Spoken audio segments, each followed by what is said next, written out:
Hi, I'm Pamela Rucker, an instructor for Harvard Professional Development. I focus on coaching executives in the areas of leadership, strategy, and innovation. Welcome to Leading with Passion, a series honoring innovative small business leaders using their unique capabilities to improve people's lives. Today I'm joined by Greg Curhan, one of the partners at FLG, a leader in CFO solutions that delivers CEO and board advisory services across the United States. Greg's role entails serving as CFO at 3 different life sciences companies.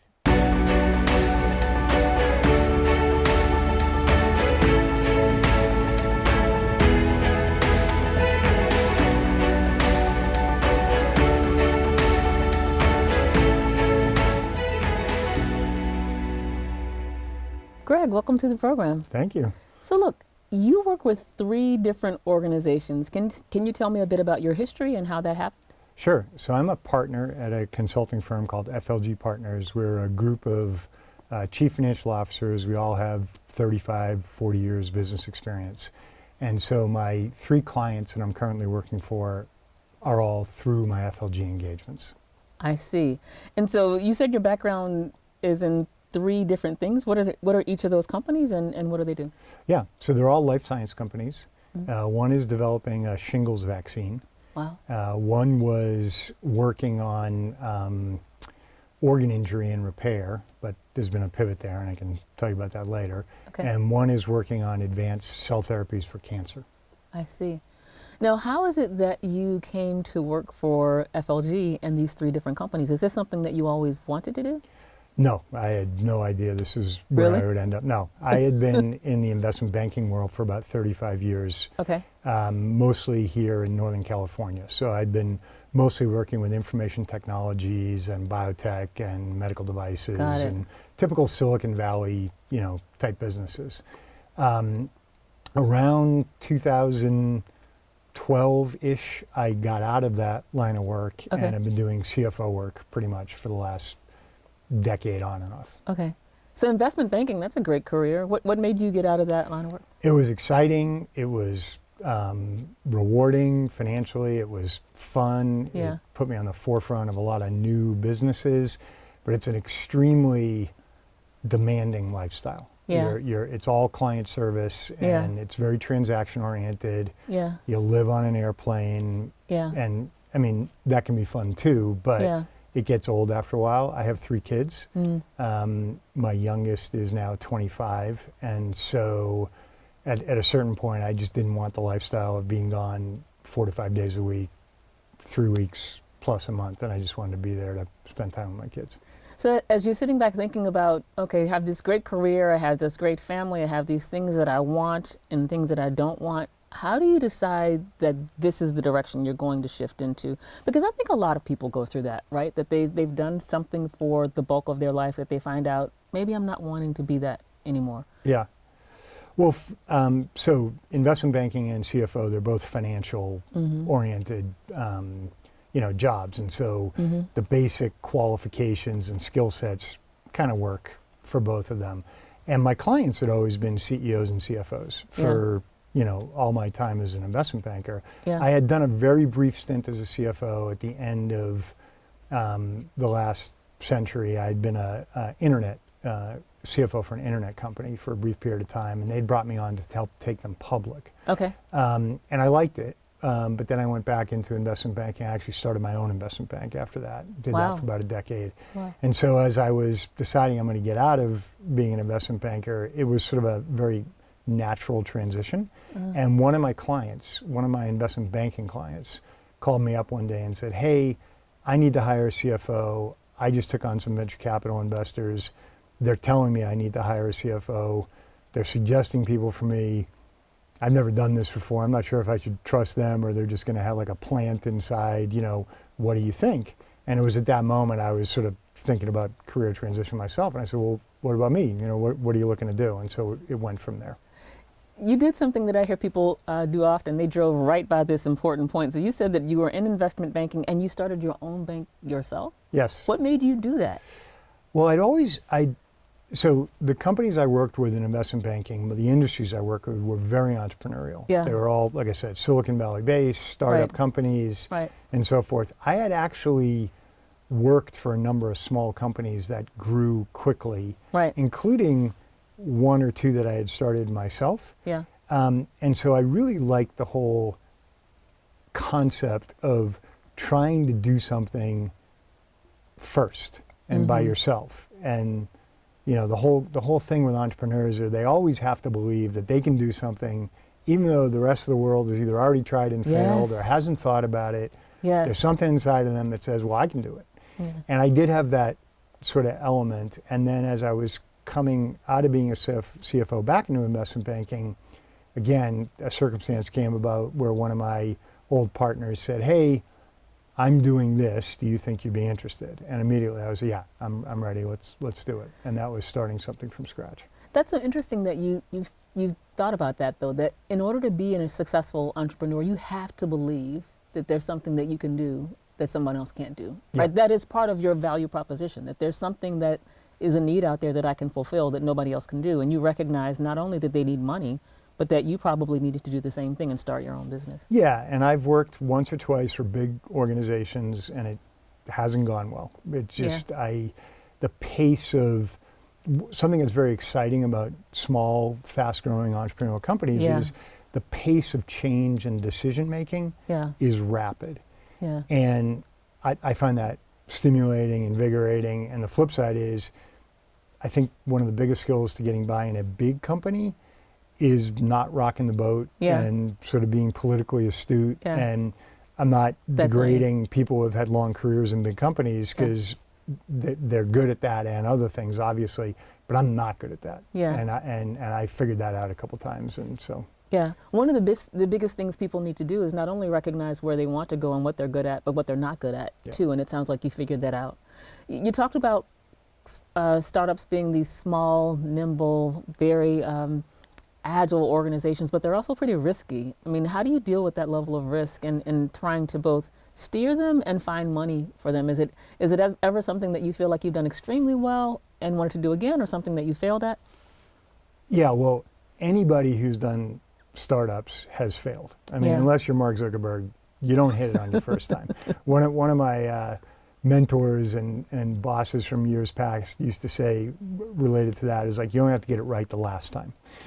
And so there is this sort of inherent assumption that failure is going to be part of the game. Yeah. And most entrepreneurs I know are serial entrepreneurs. They do it over and over again, and not necessarily because they have a huge success and want to replicate it. It's because they don't quite get there. But I also like to say, like, being an entrepreneur is like, it's like a disease. It's like there's nothing you can do about it. You just you're just attracted to it. It's like you're attracted to risk. You're attracted to the fast pace of what's going on. You're attracted to this concept that you probably have a big ego and you think you can do things that other people haven't been able to do before. So I'm comfortable with risk. I'm naturally, I guess, a risk taker when it comes to stuff like that. And at this point, 40 years into my career, I'm comfortable with it because I know when you fail, it's not the end. You can just keep going. So, that's at this point. Say more about that, because I think too many people are afraid of risk because they're afraid of the failure. But every risk has an upside and a downside to it, right? And so where have there been some places where, look, I put myself out there and I took a risk and I did incredibly well, and other places where you feel like, you know what, I didn't do well, but to your point, I've bounced back? Yeah, well, there's the same circumstance in both in the company that I started. So I started an investment bank in 2002 with a couple other people, which ultimately bore my name. It was called Merriman Curhan Ford. And it was here in San Francisco. And there had been a number of very successful investment banks in San Francisco, like Montgomery Securities and Hambrecht & Quist and Robertson Stevens, and another one I worked for called Volpe. I actually worked for two of those, that all got bought around the year 2000, plus or minus. Okay. And so there was this opportunity that the Silicon Valley still needed to be serviced by an entrepreneurial investment bank, because the big guys like Morgan Stanley and Goldman Sachs, they don't really care as much about the small companies. They care about the winners. But the ecosystem needed, an investment bank. So we just stepped in and said, okay, we'll start it. We literally started it with 3 of us. Wow. We grew it to over 250 employees in offices all around the country by 2007, 2008. Wow. And I literally thought that would be the last company I ever worked for. Yeah. I was having a great time. We were doing incredibly well. We were actually a public company ourselves. The stock was going up. And then the financial crisis of 2008 hit. And we were, I mean, it stuck around for a while, but it basically completely unraveled. Doesn't exist anymore. And by early 2009, it was clear to me anyway that the game was over. Tell me how you deal with that, from the point of taking that incredible amount of risk to being incredibly successful to then seeing that all sort of erode away. Well, that example was probably the most extreme of those examples. It was devastating for me. I mean, it was literally devastating. I personally lost, over $10 million in that, fall off in terms of stock I owned in a publicly traded company. Yeah. I went from being, name on the door president, no real boss, doing whatever the heck I wanted, to what do I do now? Yeah. And, I also had 3 kids. College was coming for all of them. I mean, it was a traumatic experience. And I was roughly 50 years old. So it was also another one of these things. So the way I dealt with it after spending a couple of months, I wouldn't say depressed, but, not knowing what was next, was I decided, okay, that's when I sort of got out of investment banking. I did one more mini stint after that for another company and then realized, okay, I'm done with it. Yeah. But one of the weird things I decided to do was write a book. Yeah. And it had nothing to do with that experience. It just, I've always had, a creative side to me. I like music, I play music, I like to perform, I've acted, stuff like that. And I just had a need to sort of exercise a different part of my personality so that while I was grieving and dealing on a professional level, I had something productive to do every day. Yeah. And so I got this idea to write a book, and I'd never written a book before, and I researched on the internet how to write a book, and I found this methodology, and I just dove into it, and I got up every morning at 6 a.m. and I wrote until I couldn't write anymore, some days a half hour, some days 3 hours. Wow. And I told a lot of people I was doing it. Okay. Because I didn't want to be one of these people that would be like, oh, I tried to write a book, and 5 years later I didn't write a book. Right. I've always been motivated very much internally, but also externally, where I was like, I wanted to have to say to people 2 or 3 years later, I told you I was writing a book, here's the book. Yes. And so that's part of the way I dealt with it. And and it sounds like you wanted to hold yourself accountable for that, right? That there was this thing you said you were going to do and you wanted to hold yourself accountable. I have a colleague that talks about reinvention, and she said one of the biggest phases people go through is not knowing. Yeah. They just don't know what's going to come next. And another colleague that I talked to in the Valley that talks about the ups and downs of having these roles in these companies. And one of the biggest things you see is people saying, well, who are you if you aren't that anymore? And so having to redefine yourself can be really difficult if you don't know what you're going to do. So even though you were writing the book, at least you had something to do. That's actually really interesting. I never thought of the who are you if you're not doing that anymore. I never really defined myself by my job. Yeah. But I think it's very apropos because, I'm not an investment banker. Yeah. I'm an author. Yeah. Really? Whatever. But I guess I'm doing something on a day-to-day basis. So that was. So what's the title of the book? It's called Indomitable Spirit. Okay. And it's about? It's about, it takes place primarily during the Rodney King riots. Okay. And it's about a hedge fund manager, big departure from what I was doing, who is working in Beverly Hills. The Rodney King riots happen. Yeah. Los Angeles devolves into chaos within 24 hours. He's also a martial artist. Yeah. Again, part of my background. And his girlfriend gets kidnapped the night of the riots because she works in a daycare center in Watts, basically. Okay. And then he has to rescue her in the middle of the chaos because the police are, overwhelmed. Wow. As you think about what you were planning when you wrote that book, I mean, what are some leadership takeaways that we might apply to what we see happening even today? Yeah, so writing the book to me was really, I lived through those riots. I was in Los Angeles, and Wow. it just was a really, very few things in my life made an impression that strongly on me. I mean, Yeah. LA is sunshine and, the lifestyle of Los Yes. Angeles that everybody knows about. And I was living in Beverly Hills. I Yeah. mean, you can't get more, perfect situation than that. Yeah. And yet, literally within 24 hours, the police were saying, don't sleep in your bedroom, sleep on the floor, barricade your door. You don't want stray bullets coming through your windows. And it was just like, wait a minute, I'm in the United States in Los Angeles. Now I feel like I'm in the Middle East in a war zone. And the biggest thing that I think what made the big impression on me was like this illusion of control and stability and prosperity Yeah. just evaporated. Within 48 hours, the National Guard was rolling down the street in tanks with machine guns over their shoulders, right? Yeah. And so that is life and the world. I Yeah. mean, we have an example from a couple of weeks ago. Yeah. Silicon Valley Bank, Yeah. the premier banking institution Yeah.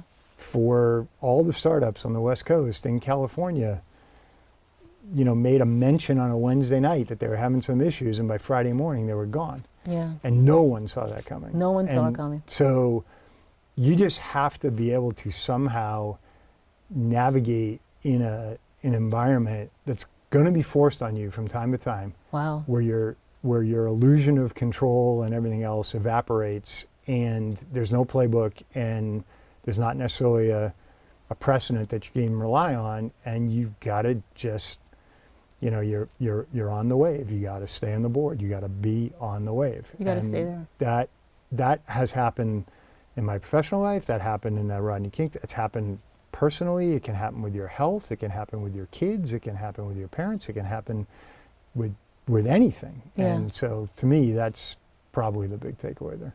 I was wondering what, with everything that you had said you had done, and you were 50 years old at the time, what would make you write about that? Because you could have done something about business, you could have done something about your memoirs, but it sounded like there was a lot of chaos going on in your life at the time too, and you were really able to tap into that to find some way to add value. Yeah, it was not conscious. And it's funny because when I decided to write that book, like, it was fully formed in my head. Yeah. It goes back to and that was in 2009, 2010. So this was almost 20 years prior. Yeah. It had made such an impression on me Yeah. that it just kind of was there. It Yeah. took a lot of work and organization to get it out, but it wasn't like I said, oh, I'm going to sit down and write a book. It was just Yeah. like, there's a book, it's coming out. So Yeah.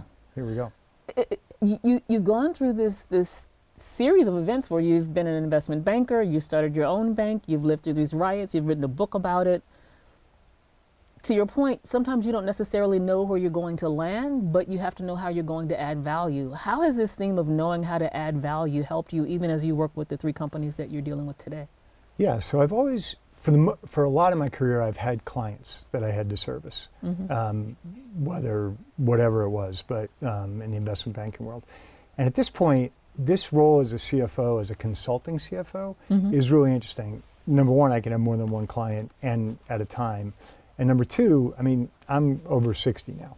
And so what I've realized is that running these entrepreneurial companies, especially in the role of CEO, it's a lonely, hard job. Yeah.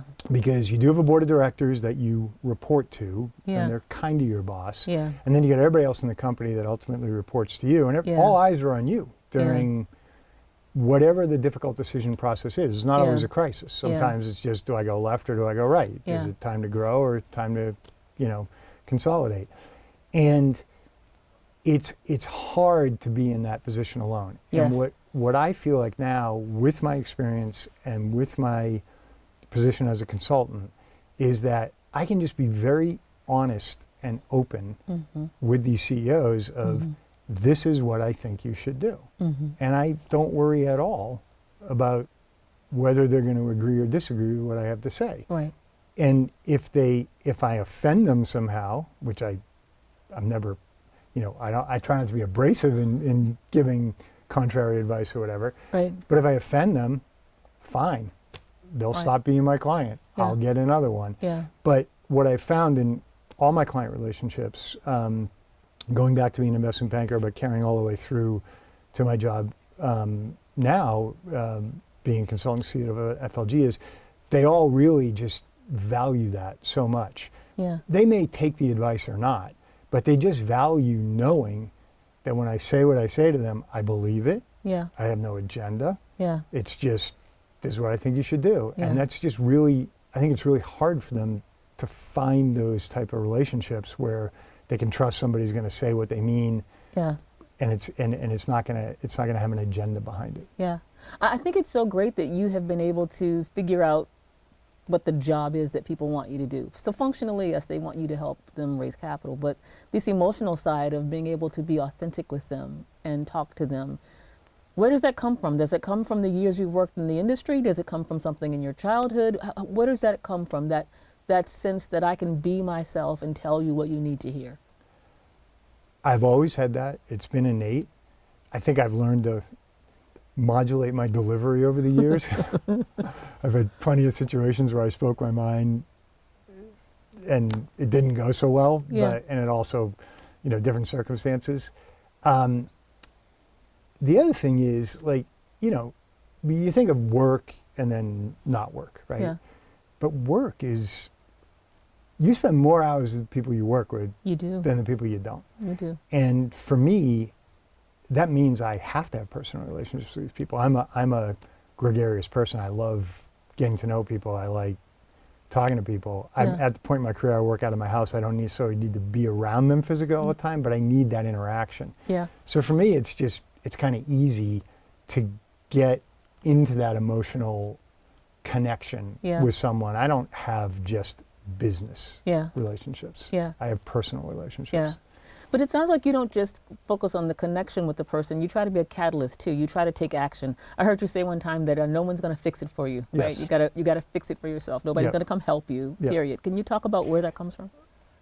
Again, that's, going back to being a little kid and, whatever the situation is, realizing, okay, I want to do this, and Yeah.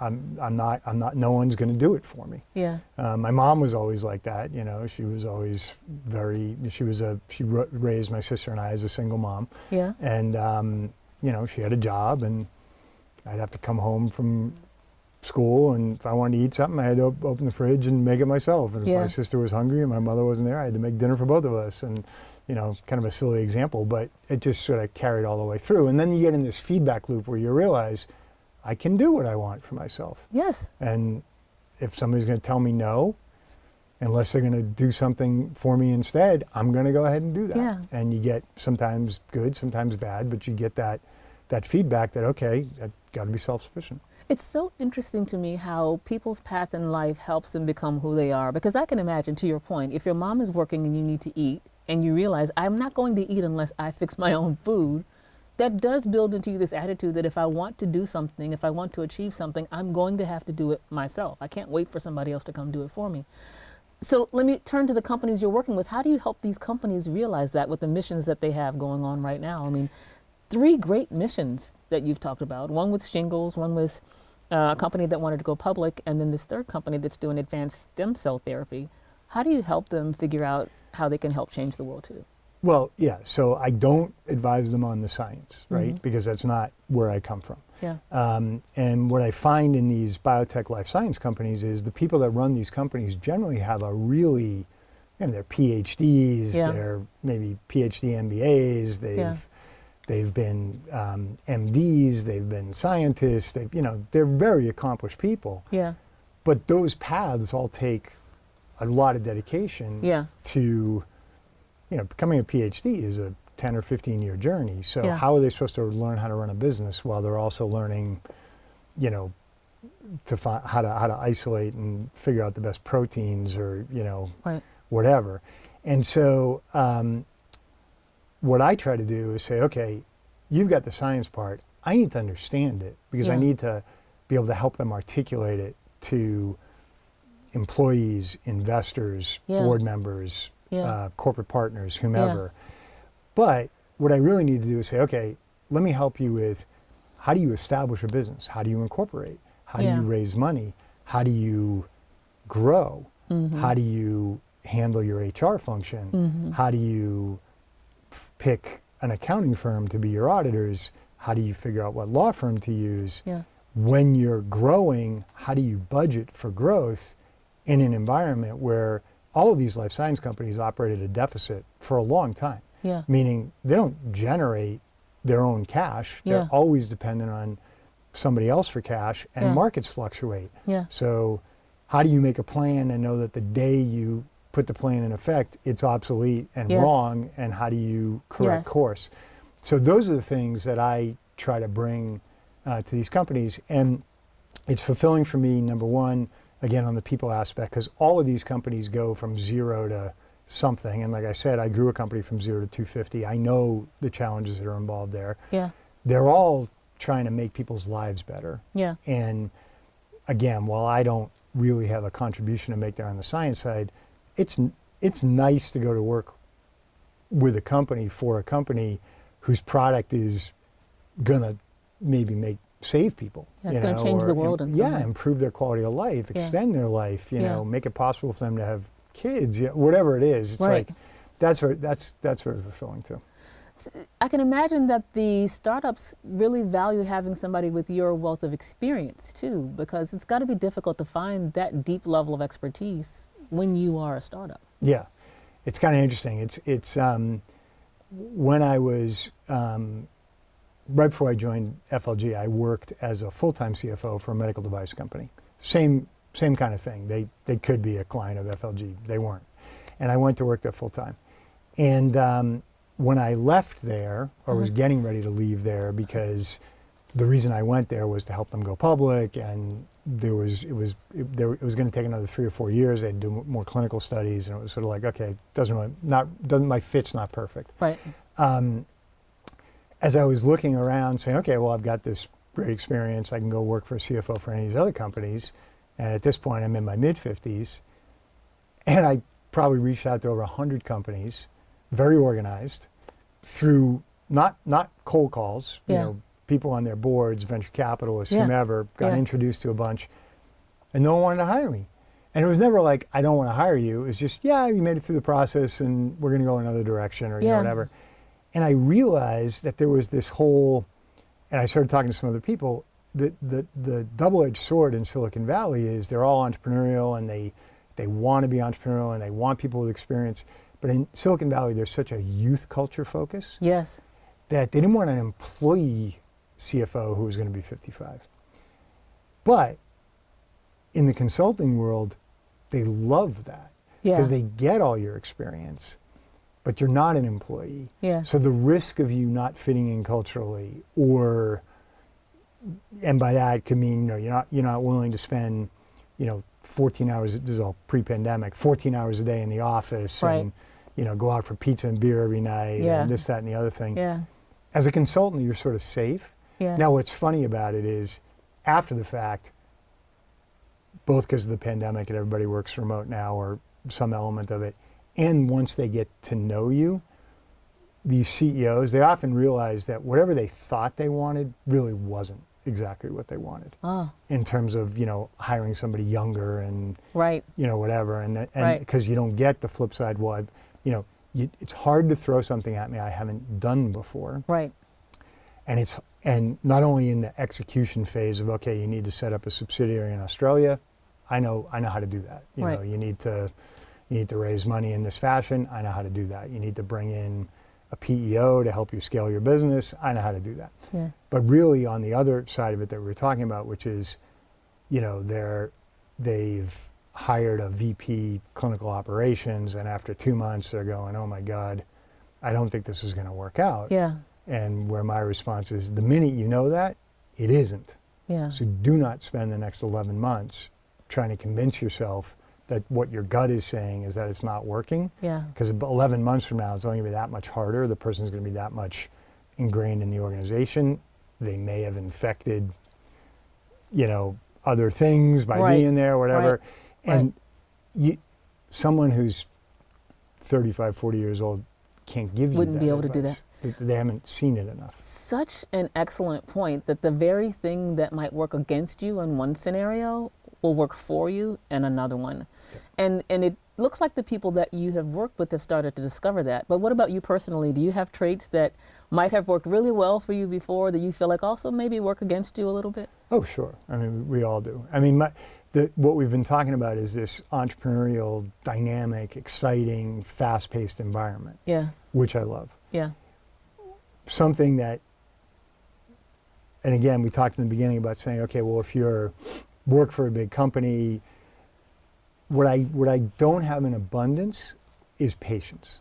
Really? Yeah, no, I'm not a patient person. So if you're impatient, that's fine. Yeah. Because if you're in an entrepreneurial environment that's moving at lightning speed, Yeah.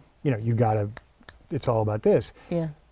But not having patience has Yeah. definitely hurt me Yeah. over time Yeah. and leads to, decisions that in hindsight, I'm like, okay, if you'd just taken literally a week longer to make this decision and you talk to two other people, you might have made a very different decision. Yeah. And in hindsight, you might be in a very different position today Yeah. as a result of that. All right, well, you just can't go backwards, you can only go Yeah. forward, so Yeah. you got to deal with it, but that's what I would say to that. How do you take that idea of patience and knowing how to, at the right moment, do the right thing and apply it to the companies you're working with? Because if I look at the three companies, you've got one that's doing the shingles vaccine, clear-cut customer value proposition, right? Yep. You got a second one that you said wanted to go public, but you said there's a story about that one. Yep. And then They did go public, They did. but the what they were going to do once they were public, they were doing a bunch of clinical trials for organ repair, Okay. biotech solutions to repair, like if you had a kidney injury, actually giving you drugs that help your body repair the organ, Okay. liver, lung, different things like that. The clinical trials didn't show enough evidence of efficacy to continue with those clinical trials, or continue with those drug programs, especially in light of the fact that the money was, they'd gone public in a bull market and now it wasn't a bull market anymore. Yeah. So there was a pivot to, okay, we're a public company, we've got a bunch of cash because we didn't spend nearly all the cash that we had from going public, but it would be better used to support some other, biotech endeavor.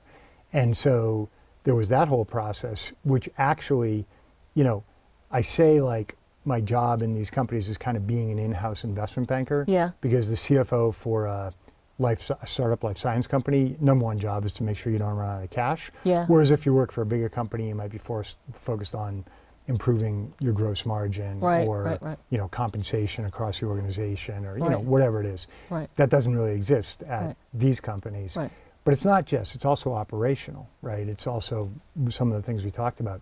But in this case, in this pivot, now we were going to go out and look for companies that were private that wanted to merge with us so that they could become public. Yeah. That is investment banking. Like, I've done that literally hundreds of times. Yeah. Never from inside a company in the position of CFO. Yeah. But that was just kind of, it was really cool because it was Yeah. like, oh, all right, now I really am an investment banker, Yeah. even though I'm still a CFO inside this company. And you've helped them pivot from one thing to another. Because in the first case, clear-cut value proposition, right? The second one, they're trying to figure it out a little bit, right? And at this point, it's all public. There are public filings. They have figured it out. They've entered into a definitive merger agreement with a private company that's also trying to solve cancer. Yeah.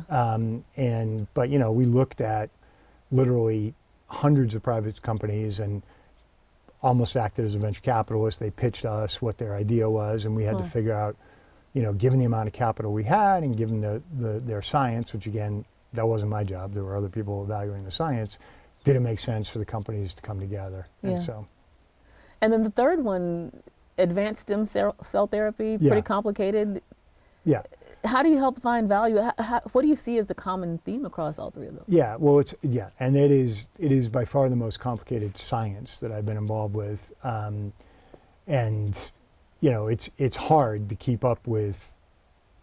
You're on a call with 7 PhDs and they're just whipping around terminology that's just I'm out, and actually being remote is nice. I have 2 computers. I'm on Google on the other one. I'm like, what is this even talking about?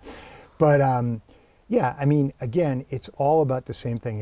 It's translating the value of the science to a story that can be told, complete with a budget that says this is how much money we're going to need to get to these various milestones. These are what the milestones are going to mean, because once we get to those milestones, we're going to need more money to get to the next milestones. And figuring out a way to package it so that when we take it to the investors, who I've been dealing with for 40 years now, and understand investor speak, that they can make the case and be successful and get the money to go forward.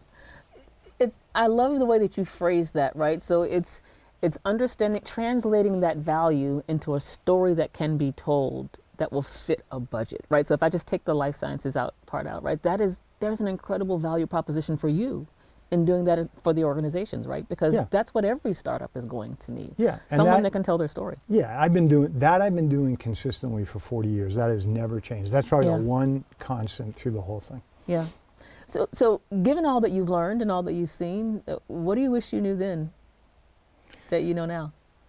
Yeah, I guess it kind of comes back to this patience theme, but somebody said to me not too long ago, because we were talking about, they'd actually been pretty successful, and I was joking, and I was like, yeah, you're an overnight success. And they said, yeah, I'm an overnight success after 7.5 years of, trying to get this company off the ground. And it really does come down to that. It's that the number one, my perspective, the number one successful trait in any entrepreneur is perseverance. Yeah. You are gonna have doors slammed in your face. You are gonna think you've succeeded. You raised your first set of round. You raised $50 million. You did what you said you were gonna do. Yeah. And it's time to raise your next $50 million. And it doesn't matter because the stock market's in crisis and nobody's getting funding. Yeah. You just have to find a way to persevere. And again, back to this, nobody's going to do it for you. Even your board members and investors will be like, yeah, we got your back. Our checkbook's closed, but we got your back. And it's sort of like, well, what does that mean? It means you better figure out how to get, from here to there. And that's that whole you got to do it for yourself. You got to persevere. You have to lift up a whole organization who's staring at you, saying, "What do we do now?" It's like yeah. You said earlier, I think something to the effect of the only job you have to be successful at is the last one. Yeah, the only time you got to get it right is the last time. The last time. Is that what drives you every day? I mean, as you get up and work with these organizations every day, does that help you take more risk or help you not be afraid of failure as you're working with them? Yeah, I mean, I don't know if that exact statement does, but it's just sort of like, this too shall pass and times will get great. And when times are great, knowing in the back of your head, this too's going to turn as well. But yeah, no, it's like, that's just sort of who I am. I'm an optimist by nature. I've had to learn to only look forward because I've had failures. It's very easy to get caught in a cycle where you're just sort of like, oh my God, how did I not see this? Why did I make this mistake 2 years ago and then 10 years ago and then 20 years ago? It's like, okay, you're going to do that. It's natural, but it doesn't get you anywhere. It doesn't get you anywhere. So you just got to push forward. And it seems like the things that you have learned from your ability to bounce back are what you're able to use now in your arsenal to help other companies move forward. Yeah. Right? Everything that you have gone through is what you use to help other people today. Yeah, we're all just the sum of all of our past experiences. So. Yeah. And the ability to reinvent yourself is core to that. Thank you so much for joining us today. Yeah, fun. Enjoyed it.